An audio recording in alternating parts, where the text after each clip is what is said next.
नमस्कार दोस्तों, कैसे हो आप सब। उम्मीद करेंगे मस्त मजे में हो। मैं भी बिल्कुल मस्त मजे में। तो 12th क्लास फिजिक्स की क्लास है, देख रहे हो। उसमें चौथा सातवां पार्ट चल रहा है। कौन सा? प्रत्यावर्ती धारा। उसमें हम कल प्रत्यावर्ती धारा के बारे में पढ़ रहे थे। निष्क्रिय अवयव भी पढ़े थे। निष्क्रिय अवयव के बाद प्रत्यावर्ती परिपथ में रुकावटें पढ़ी थी। रुकावटें 3 प्रकार की थी। कौन कौन सी? एक तो प्रतिरोध के द्वारा, एक संधारित्र के द्वारा, एक प्रेरकत्व के द्वारा। तो उसी में आगे हम पढ़ रहे हैं फेजर आरेख। क्या? फेजर आरेख।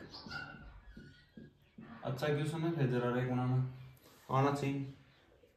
प्रत्यावर्ती परिपथ में प्रत्यावर्ती धारा व वोल्टा के मध्य कलांतर सहित ग्राफ फेजर आरेख कहलाता है। कलांतर सहित ग्राफ क्या कहलाता है? फेजर आरेख। किस प्रकार का आरेख बनेगा देखना। और ये किस किस के मध्य बनता है? वोल्टा और धारा के मध्य। धारा आई बराबर I nought sine omega T. वोल्टा क्या होती है? वी बराबर V nought sine omega T. तो इन दोनों के मध्य हमें ग्राफ बनाना है। तो देख लेना, धारा तो मूल बिंदु से इस प्रकार, और धारा और वोल्टा दोनों के मध्य π/2 कलांतर होता है या कलाकोण होता है। तो देखना, धारा और वोल्टता के मध्य π/2 कलांतर होता है।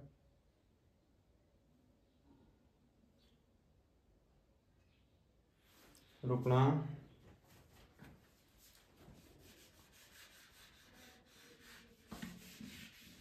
ग्राफ वापस देखना आप।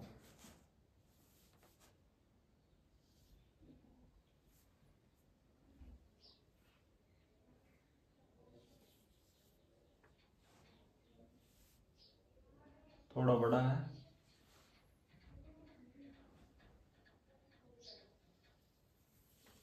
कुछ इस प्रकार बनेगा। समझ में आ रहा है?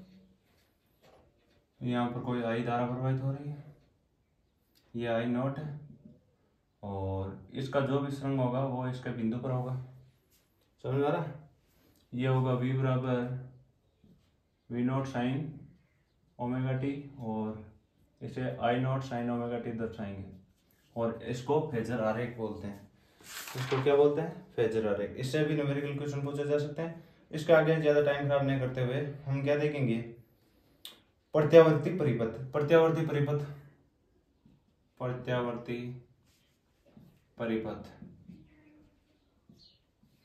प्रत्यावर्ती परिपथ श्रेणी क्रम में जोड़ा जाता है। श्रेणी क्रम में केवल वही 3, एक तो प्रतिरोध, एक सांधारित्र और एक प्रेरकत्व है। समझ में आ रहा है? और तीनों को एक साथ जोड़े तो, या दोनों को जोड़े तो RCCl या RCl। समझ में आ रहा है? अलग अलग भी जोड़ा जा सकता है, तीनों को साथ शामिल में भी जोड़ा जा सकता है। उसके आगे देखेंगे आयाम की परिभाषा है। प्रत्यावर्ती धारा के अधिकतम मान को धारा का आयाम कहते हैं या शिखर मान कहते हैं। फिर आवर्तकाल का जितने समय में प्रत्यावर्ती धारा एक चक्कर पूरा करती है उसे प्रत्यावर्ती धारा का आवर्तकाल कहते हैं। टी द्वारा टी बराबर 2π और अपॉन ओमेगा। प्रत्यावर्ती यानी ये आवर्तकाल है। फिर उसके बाद आवर्ती 1 सेकंड में प्रत्यावर्ती धारा जितने चक्कर पूरा करती है उसे प्रत्यावर्ती धारा की आवर्ती कहते हैं। आवर्ती F बराबर 1/t, और 1/t का मान ओमेगा अपॉन 2π। यह आ जाएगा। क्या आएगा? Omega upon 2π। और आवर्ती का मात्रक होता है cycle upon second. Cycle upon second या हर्ट्ज भी बोला जा सकता है। फिर उसके बाद हम क्या पढ़ेंगे? एक एक करके इनको पढ़ेंगे। प्रत्यावर्ती परिपथ में रुकावटें। पहला है केवल आर युक्त ऐसी परिपथ। ये आर का मतलब है केवल प्रतिरोध युक्त प्रत्यावर्ती धारा परिपथ। प्रतिरोध द्वारा या प्रतिरोध के साथ धारा परिपथ किस प्रकार है देखना, जिसे RC परिपथ या बोला जा सकता है। केवल आर के द्वारा या आर युक्त प्रतिरोध युक्त प्रत्यावर्ती धारा। प्रतिरोध युक्त प्रत्यावर्ती धारा देखना, एक प्रतिरोध लगा देना है प्रतिरोध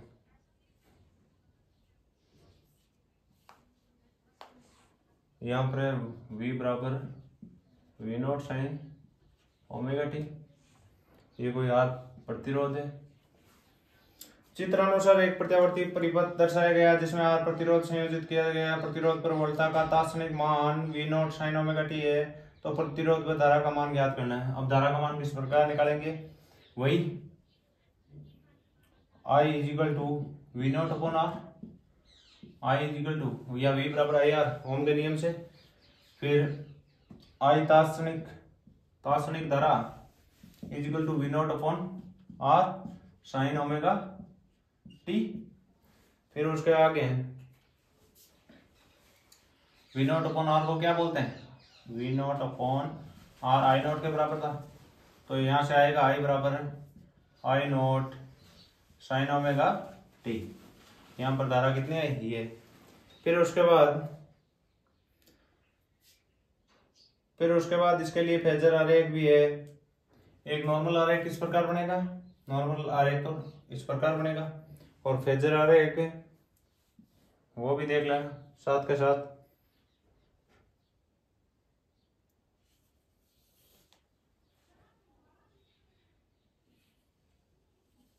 कुछ इस प्रकार बनेगा। फिर है उसके आगे एल युक्त है, एल युक्त ऐसी परिपथ। दूसरा एल युक्त यानी प्रेरकत्व के द्वारा या प्रेरकत्व द्वारा परिपथ या परिपथ में प्रत्यावर्ती धारा।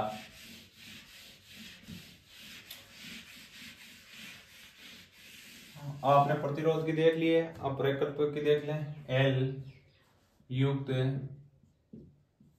एसटी या धारा परिपथ देखना है, तो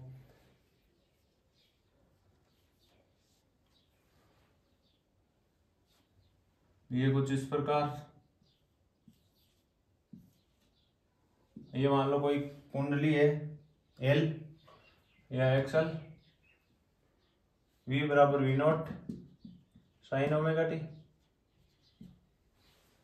चित्रानुसार एक प्रेरक कुंडली प्रत्यावर्ती वोल्टता के साथ संयोजित है। कुंडली पर प्रत्यावर्ती वोल्टता V बराबर V0 साइन ओमेगा टी आरोपित की गई है, जिसके कारण कुंडली पर धारा का मान किरचॉफ के द्वितीय नियम से, किसके द्वारा, किरचॉफ के द्वितीय नियम के अनुसार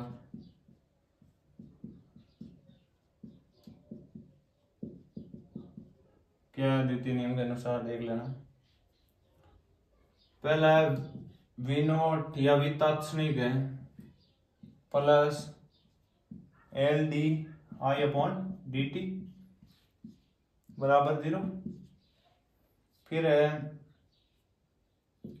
L D I upon D T is equal to minus का भी तात्क्षणिक पक्षांतरण कर दिया गया है, दोनों minus minus plus D I is equal to V upon ये एल इस तरफ गुणा में इस तरफ भाग में चला जाएगा इंटू डी टी, इंटू क्या आएगा डी टी। यहां पर डी आई समाकलन में है, दोनों तरफ समाकलन कर देने पर क्या आएगा, समाकलन डी टी, एल कॉन्स्टेंट है लंबाई, वी डी टी यह। फिर क्या आएगा आई तात्क्षणिक is equal to V0 upon, sorry यहाँ पर V का नाम मान रख देना, V0 साइन ओमेगा टी, वो कर देने पर V0 अपॉन एल, और साइन ओमेगा टी का क्या हो जाएगा, कोस ओमेगा टी, कोस ओमेगा टी, और ओमेगा क्या चला जाएगा, नीचे चला जाएगा, और यही आएगा इसका मान, माइनस का जाएगा कोस। तो आई तात्क्षणिक कितनी आई, आई बराबर V0 upon omega L minus के कोस ओमेगा टी, क्या आएगी, माइनस कोस ओमेगा टी। अब उसी की तरह इसमें भी एक फेजर आरेख होना चाहिए, तो एक फेजर आरेख देखेंगे, इस प्रकार बनेगा फेजर आरेख। तो इसका फेजर आरेख देखो,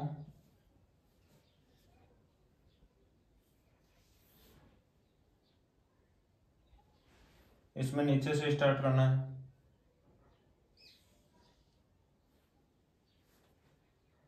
कुछ इस प्रकार।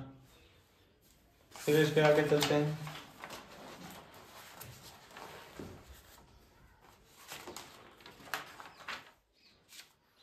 फिर तीसरा है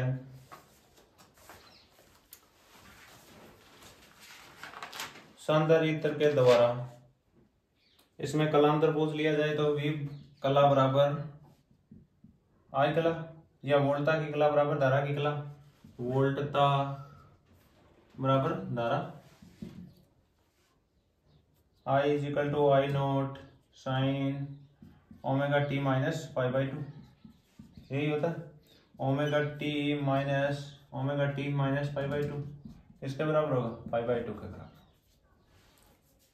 फिर इसके आगे हैं वो संधारित्र के द्वारा प्रत्यावर्ती धारा या संधारित्र युक्त परिपथ में प्रत्यावर्ती धारा।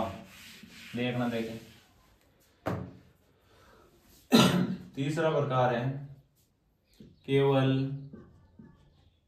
सी युक्त ऐसी परिपथ। ऐसी परिपथ तो सी युक्त देख लो।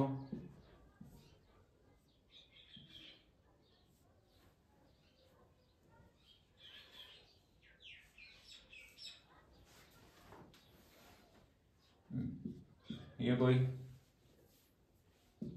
संधारित्र लगा है। चित्रानुसार एक संधारित्र प्रत्यावर्ती वोल्टता स्रोत से संयोजित है। संधारित्र पर प्रत्यावर्ती वोल्टता V बराबर V not sine omega T आरोपित की गई है, जिसके कारण संधारित्र में धारा का मान किरचॉफ का वही दूसरा नियम। कौन सा नियम? दूसरा लो। उसके बाद डी यानी V minus Q upon C is equal to 0। फिर dt के साथ यानी सापेक्ष समाकलन कर देने पर dt के सापेक्ष क्या करना है आपको? dv अपॉन dt और इसका पक्षांतर कर देना है पर प्लस में हो जाएगा dq अपॉन dt 1 अपॉन सी बाहर आ जाएगा। फिर उसके बाद यहाँ पर इसका वैल्यू आ जाएगी सी तक का पक्षांतर कर दिया dv upon dt is equal to dq upon dt। dq upon dt किसके बराबर होगा? I के बराबर हो जाएगा। तो यहाँ पर क्या आ जाएगा? I is equal to C dv upon dt। v का मान मुझे पता है। v का मान क्या आएगा? v का मान v not sine omega T sine omega T. तो इससे भी वही आएगा आगे सोल्व करने पर। C v nought omega cos omega T क्या आएगा? v nought omega cos omega T. फिर क्या आएगा?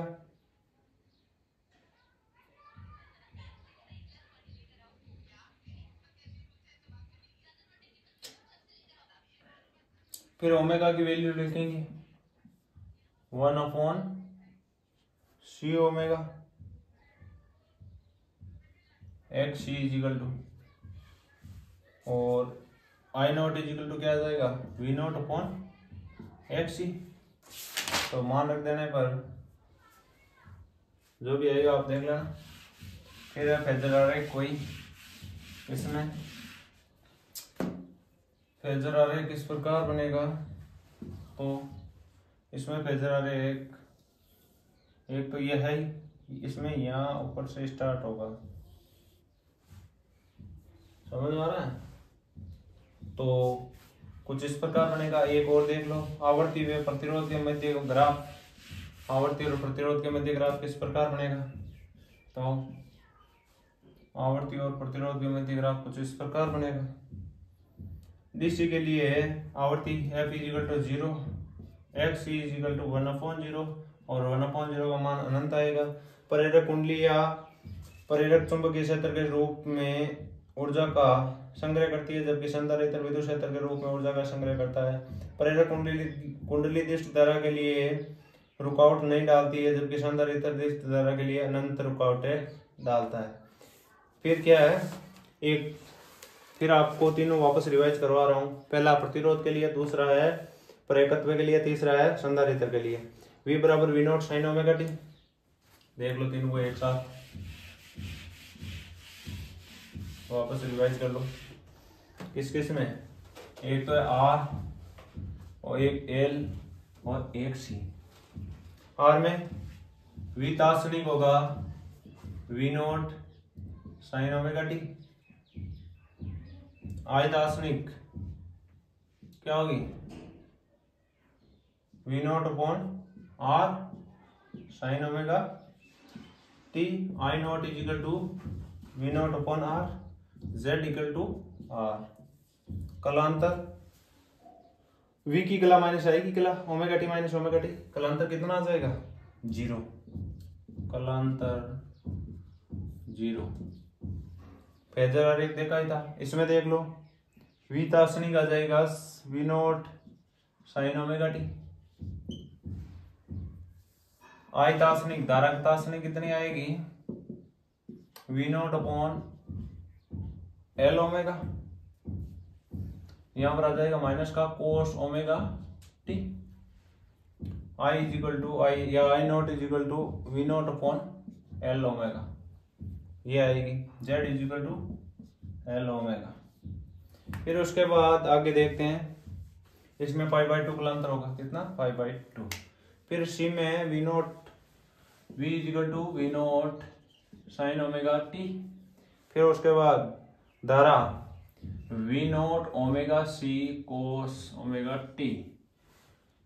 We naught omega C cos omega T. I naught आ जाएगा वी नॉट ओमेगा सी।